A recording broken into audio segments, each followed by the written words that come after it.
Iguodala. Iguodala to Curry, back to Iguodala, up for the layup. Oh, blocked by James. Curry, one-on-one with Irving, puts it up. It's good. Kyrie Irving from downtown. The three, steps back, crossover, puts up a three. Rebound James, second. It's over. It's over. Cleveland is a city of champions once again. The Cavaliers are NBA champions. Cleveland, this is for you. Good evening, Cavs fans, and welcome to another installment of the Block the Shot to Stop, a Cleveland Cavaliers podcast brought to you by the wonderful people at Blue Wire. I'm Tim Daniel. He's Kevin Lynch. He's Skylar Webker. And tonight, guys, we are talking franchise history as the Cleveland Cavaliers have now extended the longest win streak in franchise history to 16 games with a 133-124 victory tonight in Memphis over the Grizzlies. And the score was making it look like it was much closer than it really was. But a great night for the Cavs, as always. Another great win. And, man, just keeping rolling. Now officially clinch a top 3 seed. Magic number to clinch number 1 overall seed in the East is now down to 8. And this is the 12th team of the year they have swept. So, guys, are we still having fun? Because I feel like we're still having fun.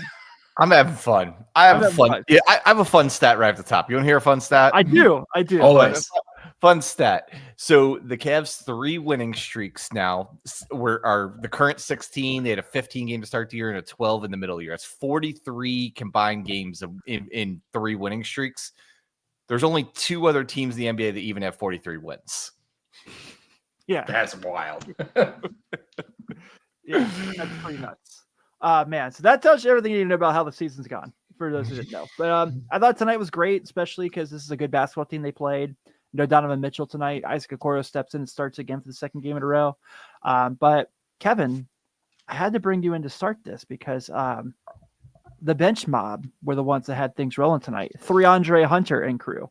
You like that? Yeah. And honestly, it was one thing. I think we always kind of notice the bench because it's such a strength with the Cavs, but like it was something I was really looking at tonight because Memphis is one of the other deeper teams in the league, right? They have a lot of like really talented guys coming in off the bench. So I kind of earhold that as a key of the game tonight. So I looked with 3 minutes, and it was pretty evident the Cavs bench was outplaying the Grizzlies bench all game. So when they pulled all the starters and rotation guys with 3 minutes to go, I was like, I want to see the disparity. The Cavs bench outscored the Memphis bench in the meaningful minutes of the game, the first 45 minutes of the game, 56-28, 28-point difference. It literally doubled them up on again. And I mean, very complimentary. Memphis having one of the best benches in the league. The Cavs were that much better than them tonight. Yeah. Yeah. I mean, it's crazy that the depth is wild. I mean, we saw Javonte Green put in meaningful minutes, 10, 4, and 2 with a steal, and taking a hard hit against the base of the hoop. For anybody that didn't get to watch it, he goes for a breakaway layup or dunk and kind of gets a real flagrant foul on Jaren Jackson Jr. Kind of just slammed him into the base of the hoop. It was pretty gnarly. Yeah. I don't know, man. Every time you see something like that, of course, you think about the Paul George thing in the Team USA exhibition. So when he got up and rolled over and got back up, it was like a big, just sigh of relief. And then he hits the free throws, of course. So, and he was really good tonight. I mean, he was really, really good. It's definitely his best Cavs game. Played meaningful minutes tonight. I thought, 15 minutes tonight, 10, 4, and 2, was didn't shoot awfully well by any means, but definitely made an impact. So, Skylar, I know you were excited to talk about Javonte tonight, so kind of get your thoughts on that. Yeah, I mean, this is a guy that we brought in on the buyout market, kind of to solidify the team, get the roster spots up, or get the hit the minimum roster number. But this is a guy that can defend at all 3 levels. You didn't bring him in for his scoring. You brought him in for his defense. You brought him in for Isaac Okoro and Dean Wade insurance. You brought this guy in to be one of the peskiest defenders on the floor. And we saw that quite a few times tonight. Either the way he altered a play, altered a shot, altered just kind of what Memphis was doing. So hats off to Javonte Green for really contributing. And I don't know what his playoff minutes are going to be if he does get any, but I like that he's on our team. Yeah, absolutely. Kev, did you want to add the Javonte? Because I know you're itching to talk a little Sam Merrill. No, we'll get to Sam in just a minute. I think Javonte Green is as high level player as you're ever going to get on the buyout. Yeah, market. For sure. I mean, he really is, and it is very tough for someone to come in like he did and get minutes in a wing, in a 2-3 spot on this team where they're so deep and have so many guys.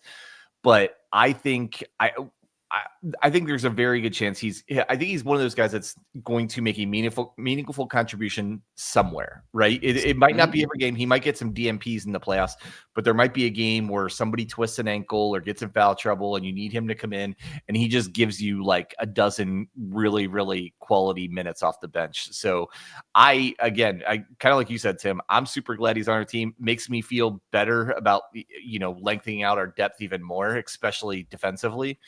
And I think I was really glad to see him get some quality minutes. I think a lot of Cavs fans want to see him get some important minutes. Yeah, I definitely think if they end up, the first round, he's going to play. I don't know if it's going to be because they need him to play. It might just be because whoever they play in the first round is not going to be good. Be nice. Yeah. I mean, Miami's on an 8-game losing streak right now. They're looking to be maybe a first-round matchup. I told you the other night, Skyler, it's going to be Bulls Cavs round 1. It's happening. Kev's going to be able to go to Kev's going to be able to go to game 3 and 4 and live his best life celebrating in the United Center. So it'd be really cool. Yeah. I'm rooting for it. Yeah, for sure, man. Absolutely. Playoffs in the United Center is fun too. So even if the Bulls are terrible. Sam Merrill, another big night, has been really, really good during this win streak, obviously. Not just as a defender, but as a shooter. And when we do talk about Ty Jerome, I will mention a little more of this, but he specifically mentioned Sam in his interview on Russillo's pod last week. I finally listened to it today. Just talking about he's one of our defenders. We trust him a lot. He's the guy we rely on for a lot, like as a 3-and-D kind of guy, paraphrasing his words there for those who have listened to the interview. But Sam Merrill, again, showing his value, showing that like if it does get to this point where they shorten the bench in the playoffs, he's going to be a hard guy to keep out of the rotation. For sure. He makes a lot of winning plays. As we said, he's a better defender than you think. He always seems to come up with loose balls, just makes key plays here and there. But his biggest strength is 3-point shooting. And as we talked about, like he's an incredible 3-point shooter that wasn't having as good a 3-point shooting season as you would have expected, because if you just need to watch his shot, he is just an absolutely beautiful stroke. But that has changed over about the last 6 weeks to where in February, and this is most of the winning streak. It does include the loss against Boston in early February, but the month of February, Sam shot 44% from 3. Fantastic percentage. That would be in the top 5 in the league percentage. Yeah. Somehow in March, he is way overachieving from that point. He's shooting 56% on 3-pointers in March. And if you combine it all up, he's shooting right around 50% on threes during this winning streak. And you combine that with all the little things he does, and now he's excelling at, probably his number one skill. It's making him, as you said, more and more of an impactful role player and a guy that's going to be really hard to keep out of the rotation. So I'm doing the math right now. In his last 6 games, excuse me for having my phone now, because I was doing the numbers while you were talking, Kevin. In the last 6 games, he is 16 of 27 from 3. For those who are not as good at math as my iPhone, that is 59.2% from 3 in the last 6 games. And there's a 1 for 6 in that 6 games too. So that tells you like, man, so unreal. I think a lot of that is, Sam Merrill's just an excellent shooter. Like Kevin said, just historically great shooter, having a little bit of a slump this year, a little bit of down in it. But I think a lot of it is the trust. We talk about this all the time, the trust that everybody has in him. They're like, don't worry, dude, just keep firing him off. He's getting open looks. Like very rarely is he getting like just hucking something up there because he needs to. Like he's getting open looks. And then like you said, Tim, like his defense this year has been just on another level for him, I should say. Yeah. Not like defensive player of the year like Evan Mobley, but that's all you need from Sam Merrill is a competent defender. You don't need, lockdown. No, I agree with all that. And then kind of what I've seen with the 3-point shooting with Sam and what I think explains some of the uptick in percentages is one, he's taking better quality shots. Like he's getting, I think a lot of it's just like extra work he's doing to get his feet set and be ready for the ball, and crediting to his teammates, finding him, getting him those easy, clean looks. The other thing he's doing that I didn't really notice him doing at a high level earlier in the year was when he gets a catch and somebody comes out to contest, he does like the Steph Curry thing, the pump fake, one dribble to a side, reset, and just get the shot off. And he's shooting it confidently. And my God, he has one of the prettier, just forms of a jump shot in the entire league. Yeah, 100%, man. He's been absolutely awesome. Let's talk a little about a couple bench guys here, and let's talk about the Virginia Cavalier duo first. So I just mentioned I listened to Ty Jerome on Ryan Russillo. He was on there last week. I finally caught it. And just talking about a bunch of different things. It's a great interview. But some of the things, I guess, from just because it was recency, like a recency thing where I listened to it today and I watched some of the stuff he was doing. One of the questions Russillo was asking was about his ability to hit these kind of circus-y shots and how irritating it has to be to guard him because of the fouls he draws. And I was thinking about that tonight because he has that one. So he hits that deep three. I think that's in the third quarter as they're starting to pull away. And then the next possession, I go in the fourth, he drives to the paint and he has kind of like, it looks like he just hucks it up, draws the foul, and it banks in. And I just started kind of laughing about it because that moment was there. But just his ability, we've talked about it all year. Kev, you highlighted this a couple weeks ago, just his ability to not just kind of hit threes, but also attack the paint, put the ball on the deck, draw confusion in a defense. We saw a lot of that tonight. So 12-5 was obviously a really nice night for him. Again, the fact he's not top 2 sixth man of the year in the betting odds right now is insane to me. 25-1. Yeah, 25 so yeah.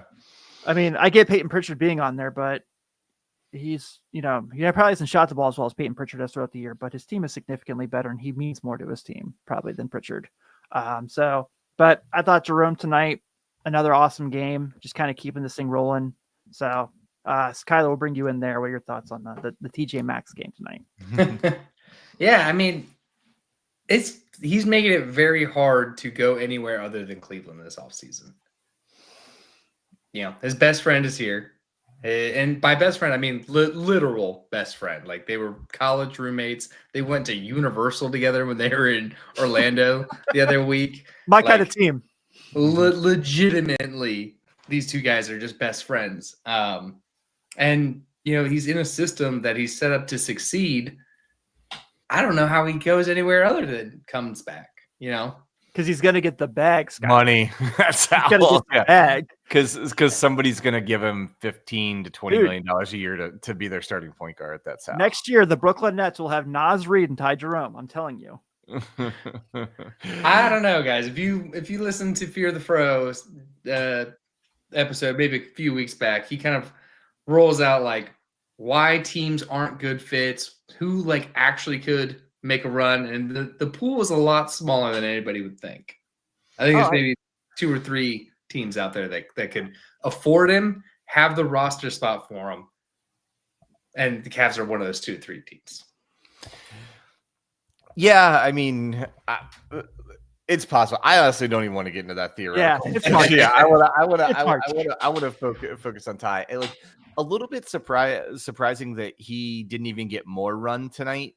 He played 17 minutes. Obviously with Donovan Mitchell out, they meaning Kenny Atkinson, decided to start Isaac Okoro, which I actually like that move because Isaac's been so rusty. It's a way to get him in, and Isaac was an absolute dog on defense tonight. But Ty just continues to be like so good, so consistent. Like he has an impactful game every game. He might not have a big scoring night, but the shots he hit are at a really important time in the game, or he does so much in the way of playmaking. I mean, 5 assists again tonight. just such a like just joy to watch Ty Jerome this year again and again and again kind of contribute to this team. Yeah, and we'll talk about his best friend, as Skylar mentioned there, 3Andre Hunter, as we now call him in Cleveland, because yet again tonight, burying some deep shots, 3 of 5 from deep tonight, 18 points off the bench, and guys, really good at basketball. I mean, perfect fit. Undefeated as a Cav. Yeah, like legit. Like there's not a bad thing you can say about like what he's brought to this team at any point, and it just looks better and better by the night. Yeah, it does. My favorite DeAndre Hunter stat this from tonight was 8 free throws. Yep.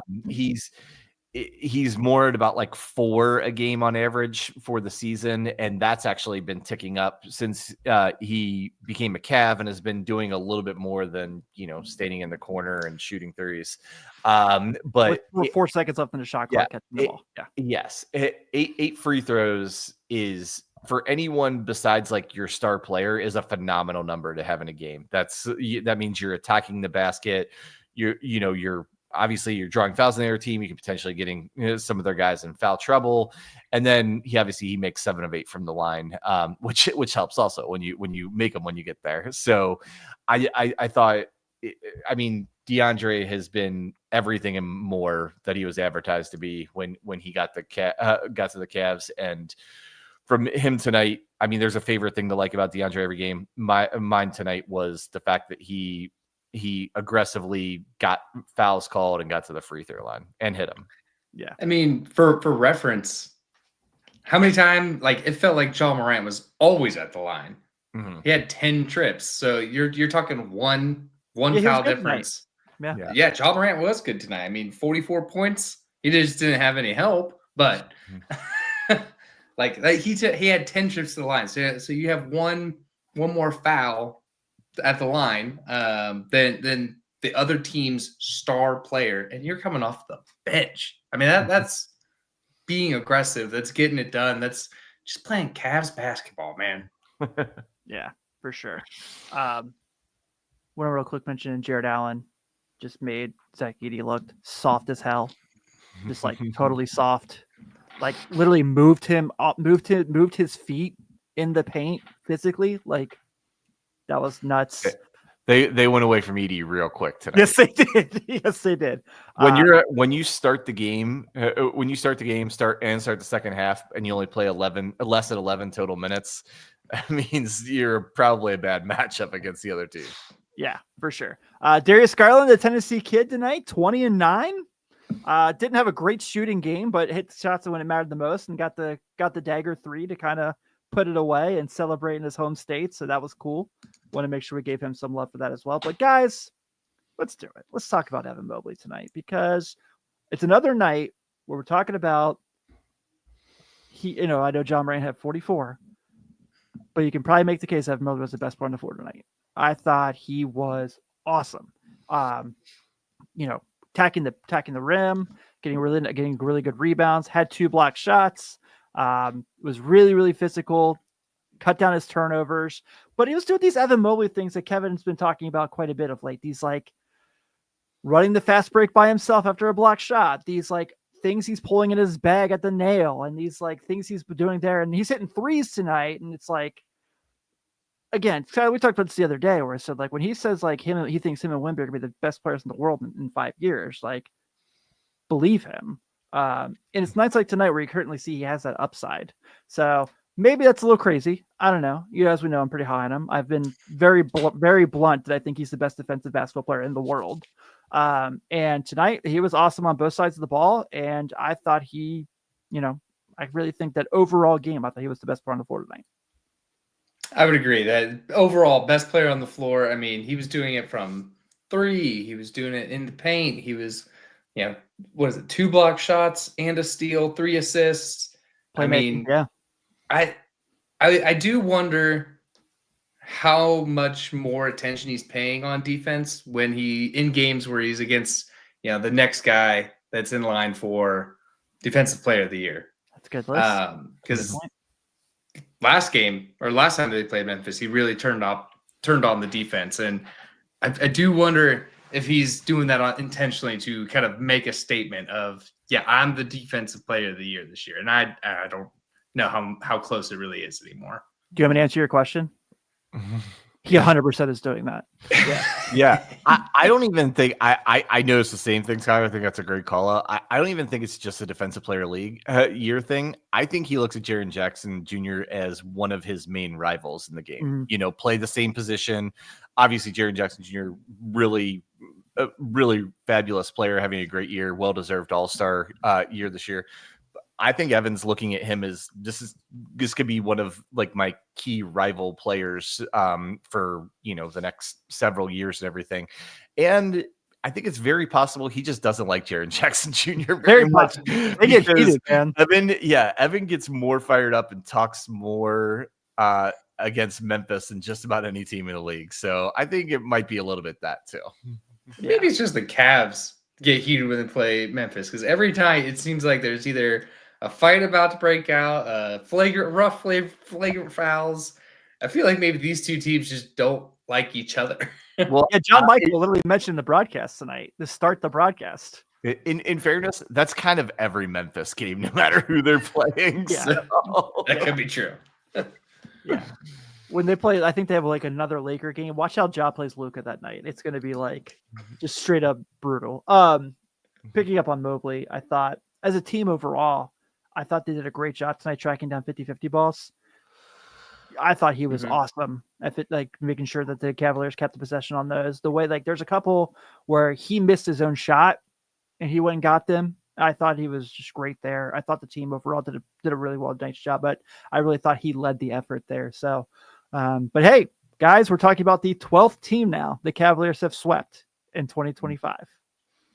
It's pretty incredible. I mean, they have a very legitimate chance to sweep half the teams in the league, because there's a couple teams that they haven't played yet, a couple West teams they haven't played yet, so they still have 2 against those, and I think there's at least 2 or 3 more that they're undefeated against this season as of this moment. So there's a real chance that number could tick up to where they've swept the series against more than half the league, which is just crazy to think about. Did you guys see Jared Allen's interview when they were talking about the fact that they won the Central Division? No. He's like, "Oh, we won it." He's like, "We'll celebrate." Yeah, I thought that was pretty funny. Did you guys see the clips of them playing football at Vanderbilt? Yes, that was really cool. Yeah. Darius Garland looked like he could be like a pretty decent safety. He's pretty small, but hey, he at least gets a helmet in football, though. That's true. Yeah, that's a good point. That's a good point. To answer Kevin's question, they have the opportunity to sweep 9 more teams. Yeah, geez. Yeah, that's wild. Yeah, they're done playing Milwaukee, right? Because of the cup, they lost the game to them. So that was like the only team in the division they only played 3 times. Do I have that right? They haven't lost to Milwaukee. They haven't. No, but they already swept. It's all 4. They swept all 4 already. So they can sweep That's Orlando. Right. They did. Yeah. They can sweep the Clippers, Sacramento, Phoenix, Utah, Portland, San Antonio, Detroit. Yeah, one more Chicago game. And one more Chicago game. And New York. Yeah. So they're 11-1 in the Central Division this year. Divisions don't matter, but that's pretty impressive by all means. So, all right, guys. With that being said, we now turn the page to a matinee special Sunday afternoon against the Orlando Magic, potential round 1 matchup like we talked about earlier. So this is a team that stinks. I don't really know how other way to put it. I love this team. I love Paolo. I love Franz. I thought before Franz heard he was having an all-star year. They have a lot of dudes I really like. There's obviously the history of the playoff series last year that I know Magic fans really are pissed off that the Cavs got, and that Cavs fans still kind of feel like Jared Allen got cheap shot a couple times in that series. So there's still a little thing there, but it's just a down year for them. I still think that's a really good, talented team. I think they're going to be a bounce back next year when they have their guys fully healthy for the year, but just not their year. And I think that they're probably catching the Cavs team at the worst time with the way they're playing right now. Yeah, I agree. It always worries me when a team is very talented and playing below expectations. Like maybe it shouldn't, because like there's a reason that over the course of the year why they wouldn't suddenly turn things around. But yeah, like you said, they recently had like a 5-game losing streak against some of the worst teams. 3 of those 5 losses were 2 to Toronto, 1 to the Bulls, and right the ship a little bit. I think they're 2-2 in their last 4, but yeah, I think a lot of it for Orlando is you're like just haven't been healthy the whole year. They haven't had their 3 main guys together almost at all the entire year, and now Suggs is out for the rest of the year, so they're not gonna, and he's such a key engine for them. Yeah. So yeah, I think it's not they're a very good defensive team, but with the offensive ability that Cleveland has that you saw tonight, they're fantastic tonight. Like just feels like a little bit of an uneven matchup. Yeah, I mean, ESPN's, obviously the early matchup particular, whatever, 22% Orlando, 78% Cleveland, and they're considering Donovan Mitchell out. So, pretty one-sided through and through. Yeah. I would sit Mitchell Sunday, win or lose. I don't. Yeah. Whatever's if there's any risk of that injury getting worse, you sit him. I mean, you're literally games away from clinching the number 1 seed in the East. Yeah. There's no reason. And I know people get upset, and I understand getting upset about the load management thing. But this right now with Mitchell, it's just being smart. If you for all intents and purposes have the number 1 seed wrapped up, and he is, one of, if not your most important player, you do everything you can to make sure he's 100% healthy in the playoffs. So I understand. I want to see Donovan Mitchell play every game, but if I could only have one or the other, I'd much rather see him in the playoffs healthy. Do you think he's first team All NBA? He's 5th in MVP right now. I think he is. I think it's him and Brunson. Yeah, I think he might. I think he is All NBA. First team is. I don't know. I think he will end up on the first team for a couple of reasons. One, other guys not qualifying, because of the right. Not playing 65 games. That obviously have an impact. And the other is, to the riches get the spoils, right? Like when you win the most games in the NBA, your players are going to get rewarded with honors and things like that. And so I almost think it's kind of going to be a partial honor for Donovan Mitchell for how good he was, both as a player and a leader for this team this year, but also a little bit of a Cavs award for, we're going to put somebody on the first team. We're going to put your best player on the first team because of how good your team was. Love the poetry there. The riches get the spoil. That's so poetic, man. Yeah, he's got to be. And to the point of, Donovan Mitchell, like, load management. We've played 66 games. He has played 60 of them. So he's missed 6 games since October.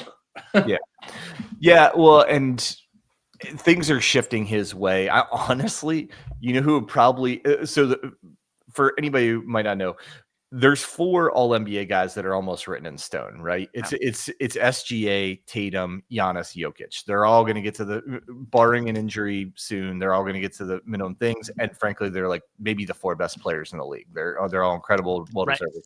So it all comes down to who that 5th spot's going to be. And normally it might be a Luka Doncic, but he's been injured and was a whole drama with being traded this year. Like, there's other guys. And honestly, the leader for it up until a week ago was LeBron. Yeah, for sure. How well LeBron was this year. And then Mitchell was kind of the 6th guy. And with LeBron getting hurt, I think Mitchell may end up in that 5th spot.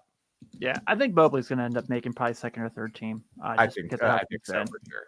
Yeah. I think he would make 2nd team for sure if they went by the old ways that you have to get positions. Yes. Now that you don't do that, I could see him dropping to 3rd team. Yeah, but he'll be first team all defense. He'll get defensive player of the year. So he's going to have, he's going to stack up the accolades this year for sure.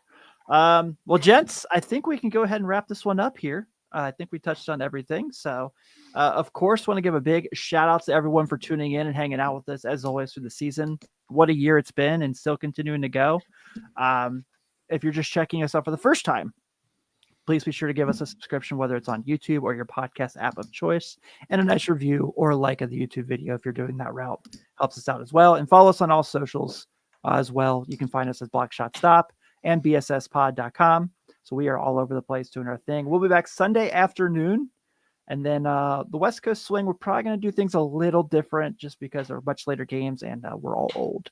So on behalf of Kevin Lynch, on behalf of Skylar Webker, I am Tim Daniel. Have a great night. And of course, go Cavs.